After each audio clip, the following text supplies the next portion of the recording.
মা ও আজকে টিফিনে কি বানিয়েছ? আজকে টিফিনে বানিয়েছি গরম গরম চাউমিন।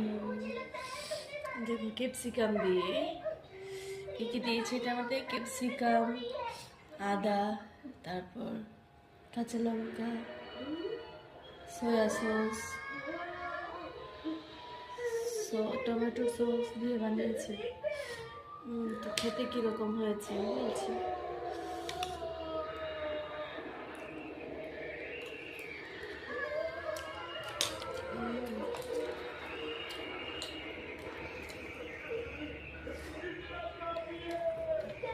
এই ঠান্ডা অনেক ঠান্ডা এখানে, ঠান্ডা ভাবলাম একটু চাউমিন বানিয়ে নিই।